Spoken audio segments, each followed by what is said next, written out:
Okay, here we go.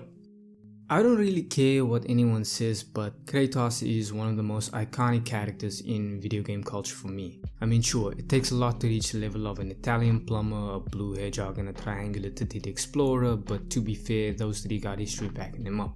However, leaving out those three titans, gamer geeks have tons of icons. I mean, for example, we got Snake, we got Dante, we got Link, Master Chief, Ratchet and Clank, Gordon Freeman, Scorpion.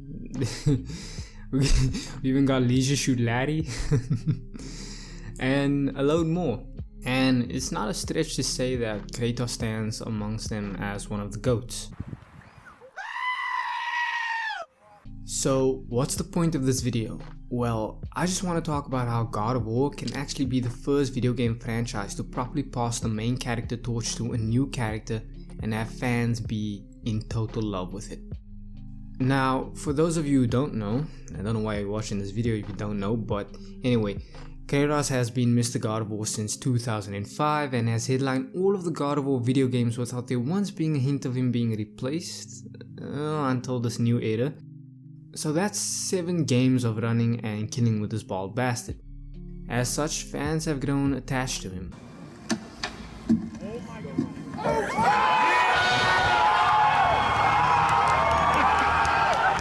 So, if this new era of God of War were to just start with some new character, be he or she related or not, fans would have probably lashed out.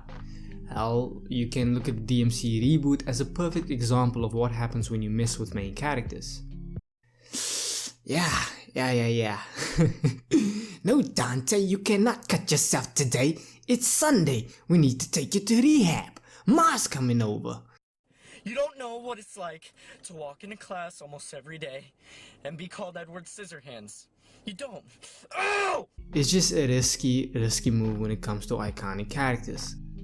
I mean, the only way I can see a developer using a different main character for a franchise which has an iconic headliner is by way of a spin-off. Halo done this a few times without any issues, so, you know, as long as Chief has the numbers, fans won't complain. But, I mean, there is another option that also works. Another possible way is simply by way of finishing a character arc. Gears of War is kinda doing this right now, but to be fair, Marcus ain't that iconic in the grand sense of things. But a franchise that is in this position is the Uncharted franchise. As any Uncharted fan knows, Nate's story ended perfectly with Uncharted 4. If an Uncharted 5 were to release and a new face would grace the cover, fans would be perfectly okay with it if the character is likable enough, of course. But God of War is not in this position. No, God of War is in a far better position. Let me explain. Before God of War began proper development, some asshole developer was like, Kratos is annoying and needs to go. Now, I'm not gonna pretend that the entire God of War fanbase would boycott the shit out of God of War 4 if you were kicking names and taking ass with anyone except Mr. Kratos. But it's fair to assume that a good portion of the fanbase wouldn't be into it. Therefore, whoever made that dumb suggestion that Kratos needs to go needs to stop sipping on his dumb fuck juice, because that decision would have divided the fanbase. Therefore, thank God Corey stepped in and pimp slapped whoever suggested the dumb idea. Like he just came in and slapped whoever made that suggestion like a pimp named Slickback. Lord, please pray for the soul of this bitch and guide my pimp hand and make it strong, Lord, so that she might learn a hole's place. Amen. I mean, seriously, it's not like the gaming community had a problem with Kratos.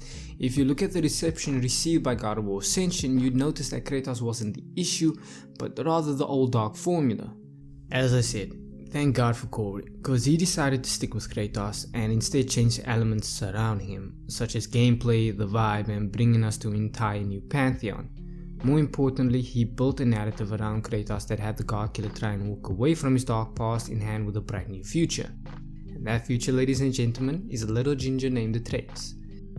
Whether you like it or not, there's a strong chance that old man Kratos is gonna bite the dust in one of the following games planned for this new era of God of War. I think there are 5 planned sequels, and just don't hold me to that, and one of them is definitely gonna be a tearjerker. As such, when Kratos dies, a perfect replacement would hands down be Atreus.